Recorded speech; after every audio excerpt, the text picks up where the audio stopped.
Hipan mo lamang ito sa iyong cellphone ng 3 beses at magugulat ka dahil siya ay kusang babalik sa iyo. Hello mga guys, kumusta kayo? Panibagong araw, panibagong video na naman tayo, and sa araw na ito ay isa na naman video ang aking tuturo sa inyo na simpleng gabay o simpleng pamamaraan na makakatulong sa atin. At bago ang lahat, gusto ko lang mag-disclaimer sa mga taong hindi naniniwala at hindi gusto ang mga kagaya nitong video.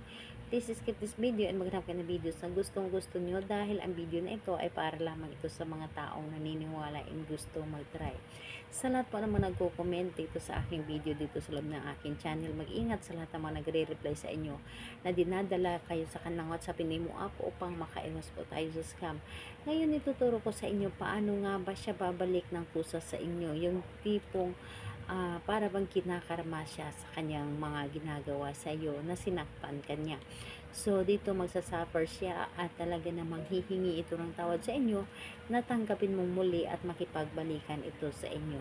So dito po is yung kailangan lamang natin dito ay isang larawan lamang niya na kailangan yung larawan niya ay clear dapat, and yung larawan niya ito ay iyong ika-cover photo or i-wallpaper mo lamang sa iyong cellphone. Yes po, i-wallpaper mo lamang ito sa iyong cellphone at ito ay iyong hipan lamang ng 3 beses. So, syempre, kailangan na kapag gagawa ka nito, alam mo na nanggagaling sa inyong puso ang inyong mga ginagawa, yung magaan sa inyong pakiramdam na gawin mo ito dahil gusto mo siyang babalik sa inyo. And pwede mo rin naman itong gawin kahit na hindi mo na kailangan na makipagbalikan sa kanya, yung tipong ipaparamdam mo lamang sa kanya kung gaano o ano ang halaga mo sa kanya, yung tipong makonsensya siya kung ano man yung ginawa niya sa iyo, yung tipong lahat ng mga naramdaman mong sakit nung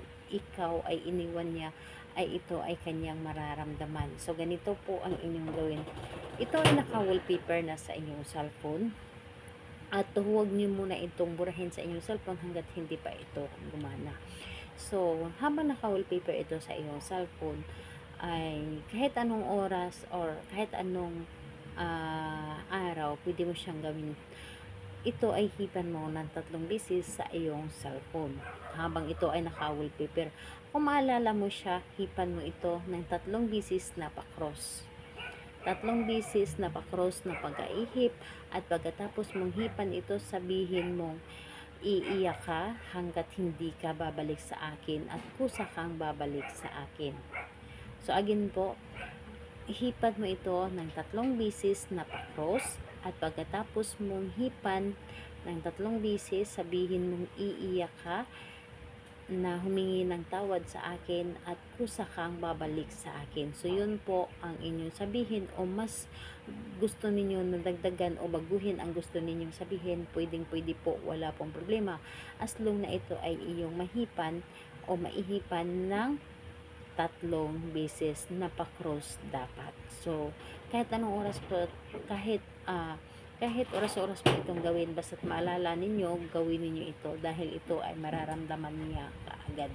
So yung hangin mismo ang magdadala sa kanya ng inyong mga ginagawa. So ayun, salamat po sa inyo. Bye bye everyone. God bless us all.